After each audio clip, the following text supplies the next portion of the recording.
Hello, welcome to another episode of Carling Win the League. With me today, I'm pleased to say, is former QPR, Fulham, Brighton, West Ham, Tottenham and full England international, Bobby Zamora. Bobby, how are you, mate? Yeah, really good, mate. Good, mate. Great to have you on. And, got to say it, still a very happy Man United fan, Joe from Football Daily. What an easy weekend in Wales, eh? Oh, here we go. Courtesy of our mates at Carling as well, we have got some great prizes that you can win. Stay tuned to find out how you can win them. But first, let's get cracking with your questions. Right, first question comes from Benjamin Sparshot on Soccer's Instagram account. He says, do Spurs have a psychological problem playing at Wembley? Thanks, Benjamin, for that question. Bobby, come to you first. Obviously, Spurs' record at New Wembley, played 11, only won 2, drawn 1, lost 8. Compare that to Spurs' form at White Hart Lane last year, where they won every single game, bar 2, which they drew, and went the whole season unbeaten. I mean, it's staggeringly different there. A friend of mine, Mark Noble, he's at West Ham, says they're just starting to get used to the Olympic Stadium. Everybody wants to play at Wembley, so everybody gets up for it. You know, whether you're growing up as a kid, I always wanted to play at Wembley, and it was a dream come true to be able to do that. But going back to what you said about Nobes, you chatted to him. What did it take for him to take a year to get used to? Is it the surroundings, the fans? Just what is it? Yeah, pretty much like White Hart Lane. You know, Upton Park was always narrow, the fans were on you, and again, big open stadium, bigger pitch. It's just completely different. So the feel, the fans. I think the fans are just trying to find their areas now. Yeah. Pochettino in his post-match press conference says, if you love football and watch football, you will see that Wembley was not the problem. Joe, do you love football? I love football. Do you watch football? Yeah, I do watch a little bit now. Do you think Wembley's the problem? It's a little bit of a problem, but not as much as people are making it out to be. I thought Tottenham played really well against Chelsea. I thought they were the better team. I think a draw would have been a fair result. Morata obviously had a massive chance, should have scored, but equally, Spurs hit the post through Harry Kane, didn't they? I don't think Wembley's the problem. I think it's maybe the mentality of the supporters going to the games. I think they think, oh, we're going there. This is like a massive day for us as Tottenham fans. And then if you're Burnley or if you're a Huddersfield fan going to Wembley, that's like a cup final for you. Do you think if Spurs were playing at White Hart Lane this year, do you think they would be title contenders? I think they'll certainly be up there. The track record says so. The last couple of seasons, they're getting closer and closer. I think they probably need to add 1 or 2 more players. I think a little bit of help for Harry Kane. You know, if he didn't pick up that knock last year and miss a few games, would they have won the league? Possibly. You think? I think, yeah. I mean, well, he missed games and he's key for them. And also, we can ask you about, obviously you've had experience this, 2 spells at Brighton, with Dean in your first spell, and then the Amex at the second spell, 2 massively different stadiums. Obviously, I remember the with Dean with the athletics track around it. So how did you find that, playing for the same team, but for 2 completely different stadiums? There was a bit of a time gap between that, obviously, but for me, the with Dean, where I started at Brighton, again, clubs would come there and go, you know, getting changed in portal cabinets, athletics track around the outside, stands a mile away. What is this place, you know? and we had the likes of, when we was in the Championship, we had Wolves come to us and we beat them 4-1, you know? So on the flip side, I think it does make a difference, and grounds and pitches and all that certainly can make a difference, and we turned it into a fortress, and clubs didn't like going there. Yeah, so we need to do that. Spurs need to porter cabins for the away team, that'll solve the problem. So quickly then, Spurs, where do you think they'll finish this season, Joe? Third. Third, Bobby? Yeah, that's about right. Do you know, I said third as well in my predictions. Let us know in the comment section where you think Tottenham will finish this season and if Wembley will be a big problem for them. Right, our next question comes from David Strutt. He says, do you think Jose Mourinho will stay long at Man United if he's successful, or will he move after a few years like at every other club he's been at? Bobby, obviously no one can fault Mourinho's history with regards to trophies, but if you look at his longevity at clubs, he's never been at a single club longer than 4 years. Is this something United fans should be worried about? I don't know. I think as a fan, you just want to win the league this season. Focus on that and go from there. Mourinho, I love him. I think he's the greatest. I really do. Let him win something. Let him win a couple of things. I'd love him to stay and have a legacy there. I'd like him to try and replicate what Alex Ferguson's done, bring players through, and show what he can do that way, as well as, you know, go and spend a lot of money and win the league that way as well. You said he's the greatest. Is that of all time? You compare him to Sir Alex? Is it? I mean, it's hard to say who's greater, but you think he is the greatest manager in the world right now? First and foremost, it's not easy to go to any club, however much money you've got, and win the league. We've seen that with Manchester City. We've seen that with Chelsea, because they've all got wealth of money. But being able to do it at top clubs just shows how good he is. You know, it's not just about the money, what he does off the pitch, what he does, you know, tactically, how he looks after the players, how they all want to play for him, how they want to die for him. Joe, coming to you as a United fan, obviously no one can deny he's a top manager, but does that worry you how long he has had at previous clubs? He does like to move about a bit, Jose, doesn't he? It doesn't worry me so much because we have brought him in for the immediacy of success. It's something that we demand at Manchester United. You have to win trophies, and he delivered that in his first season, didn't he?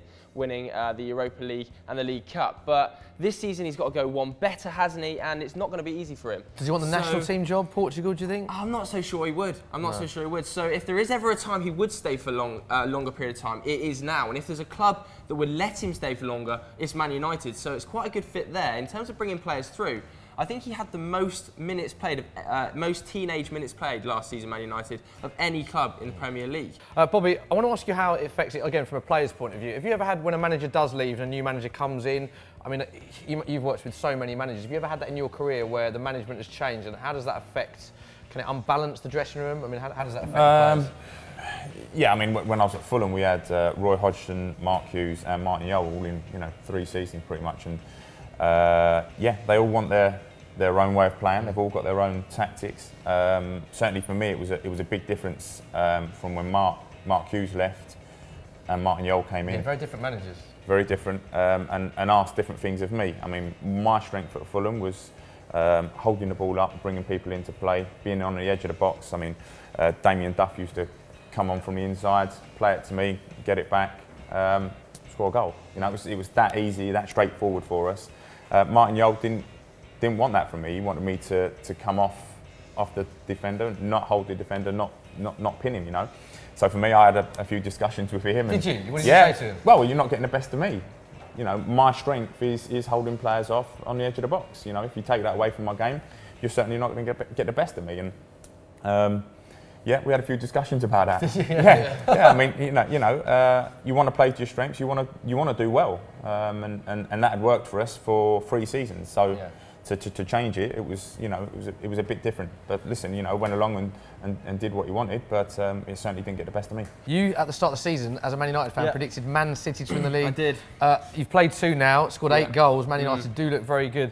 Has that prediction changed now? I still think Man City. You still think Man City? Yeah, I think that United have started really well, but we've played, I don't want to say terrible opposition, but poor opposition. Swansea were an absolute joke on the weekend against Man United. Strong words. Bearing in mind the other opposition was another one of Bobby's former clubs, West Ham. Yeah, it was, and they were even worse. So that's an interesting one. But I'll see you in a minute. But I think what I would say is we'll find out how good Man United are in their first big game. That's going to be the real test. I've got to touch upon what you said about West Ham, even worse than Swansea, who you described as dreadful, I think. I said poor. Poor, I didn't say dreadful, I said poor. I mean, West Ham, not had a great start, have they? No, not a great start. Manchester United, again, very tough game for us. I would say Chicharito is going to be our man this season. I think he's going to score plenty of goals. It's all about getting delivery into the box.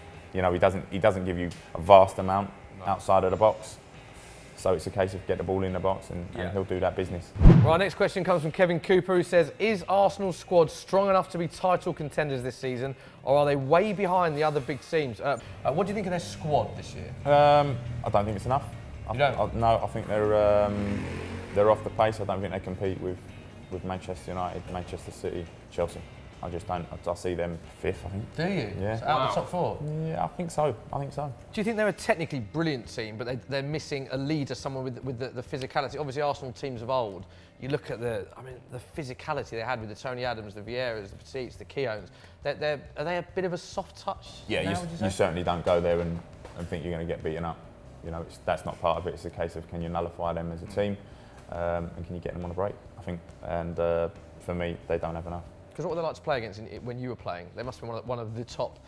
Well, I sort of saw both eras, So I had, Vieira playing against Vieira. Yeah. He's an animal. He's in midfield. Yeah. Whereas now, it's not. You're never worried about someone smashing the life out of you, or someone, Did he have that Vieira in his locker? He used to put a tackle in. Oh, for sure. Yeah. And certainly at the back. You're never scared of anyone, coming through the back of you or anything like that. I just don't think they have that strength, that power. Joe, interestingly, Arsene Wenger was reading his comments this week, and he says they need to get rid of players before they buy more. He thinks the squad is too big in terms of numbers. I think it's 33 that they've got.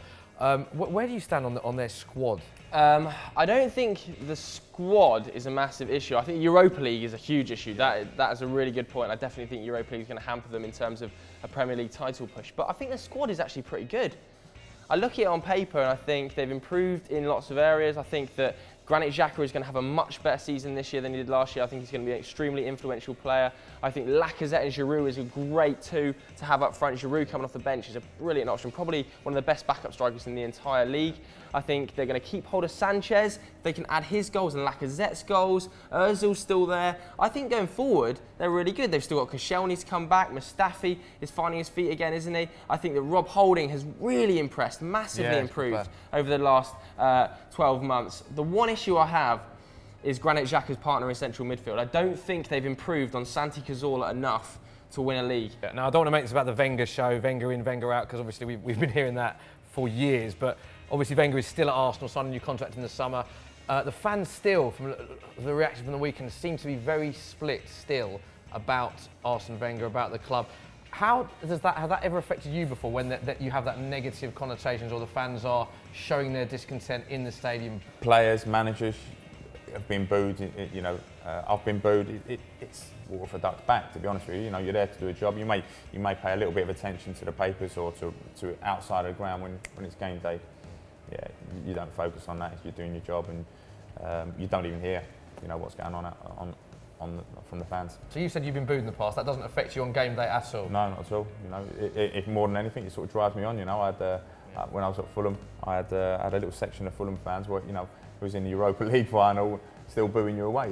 But really, yeah, wow. it's remarkable. You can't please everyone, though. So no. and you've got to understand it. You know that as a professional, people are always going to hate you. But who cares? Carry on, do your job. We're celebrating 25 years of the Premier League, and because, Bobby, you're on the show, and you're only one of two players in Premier League history, that's yourself and Obafemi Martins, to score a penalty with both feet.